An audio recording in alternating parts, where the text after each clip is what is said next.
des services.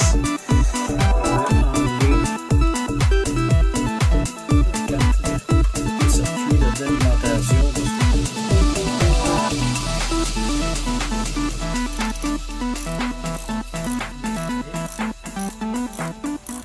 Bonjour et bienvenue à l'atelier. Aujourd'hui, une petite vidéo un peu spéciale. Bon, comme vous le savez, ça fait déjà un certain temps que je répare des ordinateurs, différents composants électroniques. Évidemment, je ne suis pas technicien en électronique, mais j'ai quand même de bonnes connaissances. Et j'ai décidé de munir l'atelier d'un nouvel équipement me permettant de travailler par exemple sur des circuits comme celui-ci. D'abord pour la récupération de certaines pièces. On le sait depuis quelques années, le fait de trouver des composants électroniques devient de plus en plus difficile, c'est de plus en plus cher. Sur cette carte-là, je sais que tout ce qu'il y a là-dessus est bon. Ça a été récupéré sur un téléviseur et c'était en fait le rétro, un autre circuit pour le rétroéclairage qui était déficient. Donc j'ai décidé de me départir de ce téléviseur et de conserver les composants électroniques. Là, comme dans le cas de celle-ci, les 3 ports USB qui sont là sont récupérables. Si on regarde par contre au niveau des ports HDMI, avec un simple fer à souder, impossible à réinstaller. Pourtant, avec ce que j'ai acheté, je vais être en mesure de le faire. Alors, je vais vous présenter à l'instant, dis-je, ce qu'on peut appeler en anglais le setup que je me suis monté pour être capable de travailler ces pièces-là. Alors, premier élément de cette configuration-ci est en fait la station de soudure. La marque est ici, modèle 888A, composé de 2 éléments. Le traditionnel fer à souder et l'élément le plus important pour ce type de soudure et de soudure, qui est un pistolet à air ou une espèce de souffleur à air muni ici d'un ventilateur. Donc c'est avec cela que je vais travailler. Alors le deuxième élément est un microscope électronique dont vous allez voir le nom avec le numéro de modèle à l'écran dans quelques secondes. Je vais d'abord le mettre sous tension.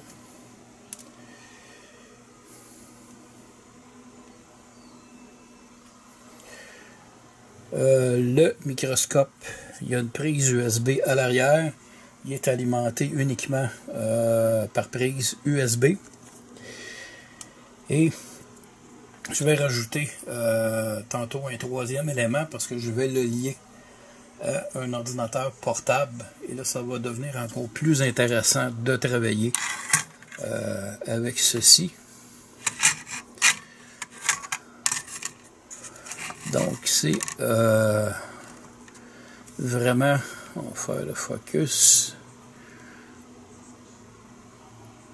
vraiment intéressant de travailler avec ce type de microscope. Là, évidemment, il n'est pas très gros, mais ça fait le travail. Il est équipé d'une prise pour carte micro SD, donc j'ai une carte mémoire de 32 GB dans l'appareil. Ça vient avec une télécommande qui va me permettre soit de filmer, de prendre des photos. Le tout va aller s'inscrire sur la carte micro SD qui est installée là, sur le côté de l'appareil. On a évidemment en bas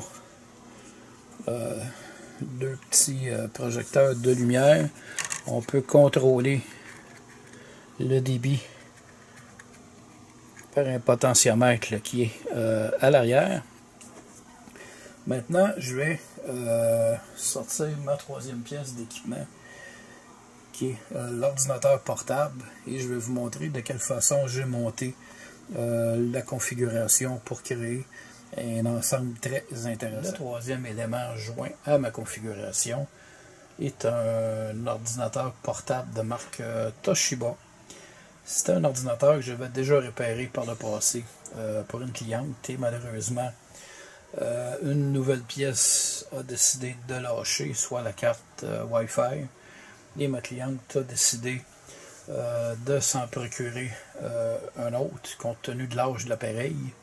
Alors je l'ai récupéré et aujourd'hui je l'ai ressorti des tablettes, et cette machine-là va dorénavant faire partie de ma configuration avec mon microscope électronique, et ça va me permettre en même temps, parce qu'il y a quand même un processeur i3 là-dessus avec 6 GB de mémoire vive, donc je vais pouvoir visualiser dans un écran encore plus grand que celui du microscope mes pièces, et en même temps j'ai installé sur cet appareil ici un logiciel qu'on appelle OBS Studio. C'est le même logiciel que j'utilise sur mon PC lorsque je fais des présentations et qu'on me voit là, la face en bas de l'écran.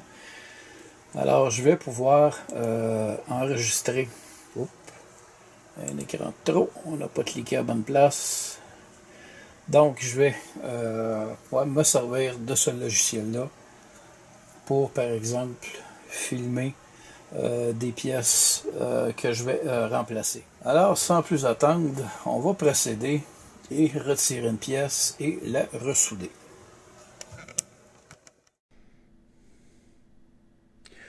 Alors, c'est vraiment pas évident à dessouder. Là, la pièce que vous voyez présentement est beaucoup plus petite qu'une pièce de 10 cents. Je pense que ça fait le quart de la pièce. Alors, je mets une pâte spéciale qui va m'aider à dessouder et à conserver la soudure en place. Je chauffe, je chauffe. C'est ma première expérience avec ce type de soudure-là. Et voilà, la pièce vient de décoller. On va essayer de replacer un peu la soudure. Et maintenant, il faut remettre la pièce en place, ce qui ne sera pas facile. C'est déjà là, assez petit à manipuler. Bon, c'est pas mal centré. Oh, c'est bon, c'est bon. Fait qu'on va essayer comme ça. Je vais chauffer. Je vais essayer de recoller la pièce en place de façon à ce qu'elle soit très bien soudée et solide. Oh, surprise, la pièce s'est replacée d'elle-même. Là, j'imagine que la portion dessoudée a été attirée grâce à la pâte avec la portion là, qui était soudée déjà sur la carte. Donc, ça a permis à la pièce de se replacer.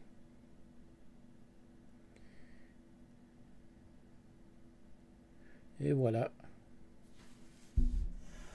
Alors, c'est un travail qui est réussi. On voit sur la carte aujourd'hui que les composants changent de plus en plus. Ce que vous voyez ici, ces composants qui sont là, ce sont des résistances. Et les numéros qui sont ici sont les valeurs des résistances. On a même des condensateurs. Je ne sais pas si on va en voir proche. Ouais, c'est ici, avec le C. On a deux condensateurs ici, avec les numéros et les valeurs des condensateurs. Donc, c'est l'avenir de l'électronique, et j'imagine que dans un avenir encore rapproché, ça va être de plus en plus petit encore. Alors, c'était ma présentation d'aujourd'hui pour parler un peu du microscope électronique et des réparations là, de ce type-là. Alors j'espère que vous avez aimé cette vidéo. Sur ce, je vous dis merci et à la prochaine.